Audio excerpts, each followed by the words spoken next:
My distinguished colleagues, I stand before you today with a heavy yet resolute heart.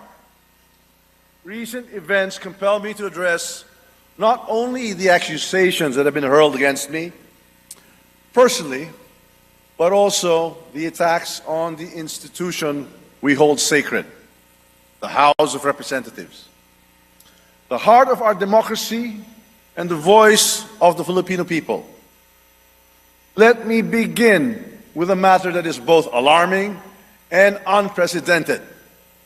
The Vice President of the Republic of the Philippines, Sara Duterte, admitted to contacting an assassin to kill President Ferdinand R. Marcos Jr., First Lady Luis Araneta Marcos, and myself.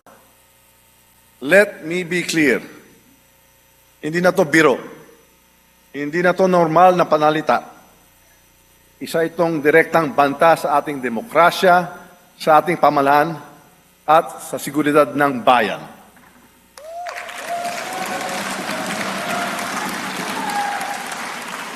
Such statement is not just reckless, it is dangerous. It sends a chilling message to our people, a message that violence can be contemplated by those in positions of power.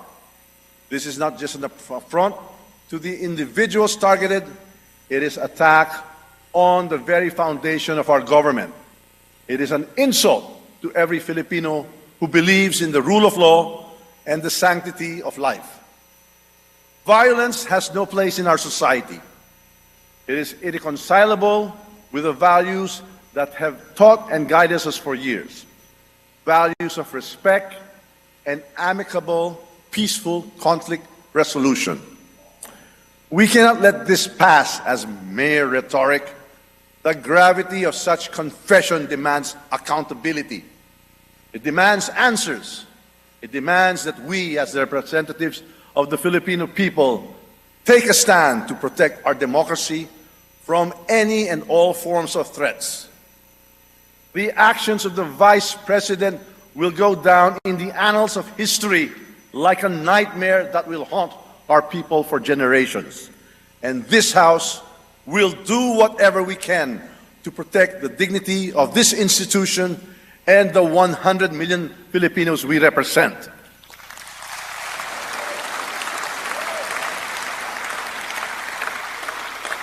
Now, let us address another serious matter: the Vice President's unfounded and baseless accusations that I am plotting to destroy her because of alleged political ambitions for 2028 elections.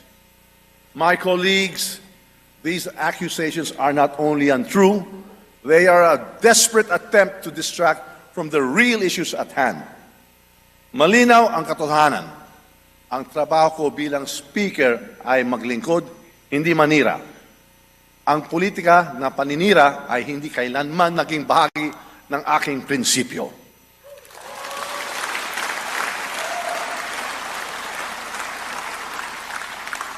My focus has always been on fulfilling my responsibilities as Speaker of the House, leading with utmost integrity, untarnished by division and self-interest, and guided by the principle that every action and decision I take must always be for the benefit of the Filipino people. These unfounded accusations are not just about me. They are an affront to the House of Representatives. They are an attempt to erode public trust in this institution, to sow division, and to create chaos. We choose unity over division, dialogue over conflict, and cooperation over confrontation. Why these baseless accusations? The answer is simple: to divert attention from the mounting evidence of fund misuse under her leadership at the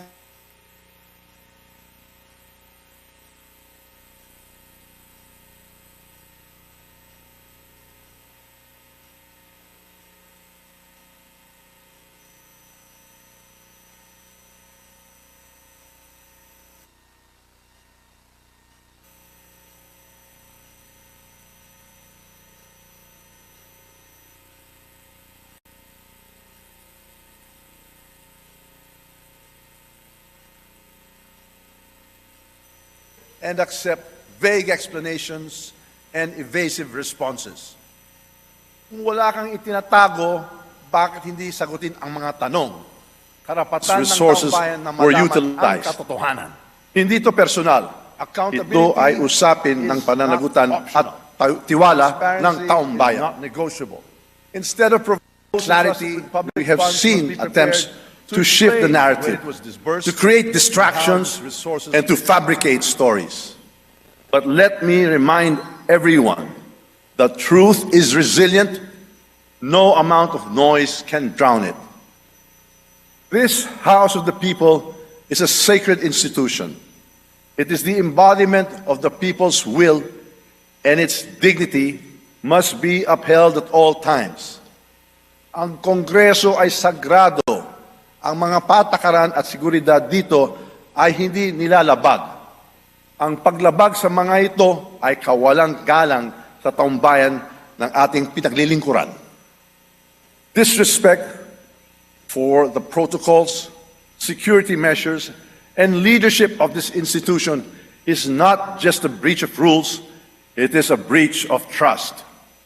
To mock our protocols, to defy our orders, and to malign our leaders is to disrespect the Filipino people who elected us to serve. This House operates on the principles of the rule of law, transparency, and accountability. These principles are the bedrock of our democracy. To undermine them is to weaken the foundation upon which our nation stands. My colleagues, I call on you to stand with me in defending this institution.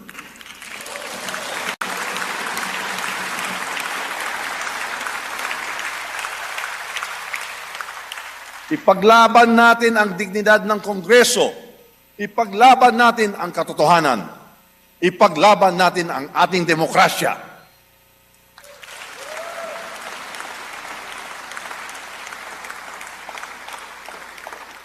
This is not about personal interests. It is about preserving the integrity of the House of Representatives and ensuring that it remains strong and a credible voice for the Filipino people. To the Filipino people, I assure you that this House will not waver in its commitment to transparency, accountability, and service. We should not allow individuals to ruin this great nation with their manipulative tactics, their troll armies, or their few blind followers. We owe it to the Filipino people to remain steadfast in our mission to pass laws that improve lives, protect freedoms, and ensure a brighter future for all. Finally, I reaffirm my unwavering support for President Ferdinand R. Marcos Jr. and his administration.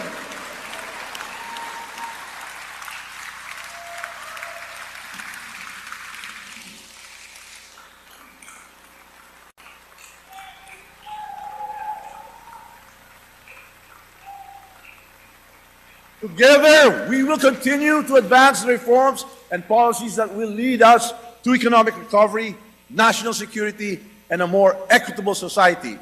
Ang laban na ito ay hindi tungkol sa akin, hindi tungkol sa inyo, kundi para sa ating bayan at sa kinabukasan ng bawat Pilipino. Let us rise above the distractions. Let us reject baseless accusations. Let us focus on what truly matters, serving the people and strengthening the institutions that uphold our democracy.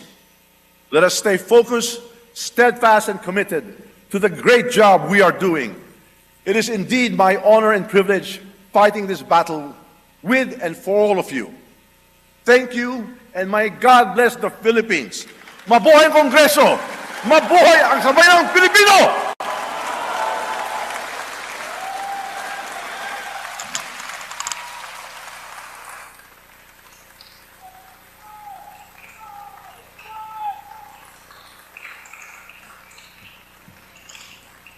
Majority Leader.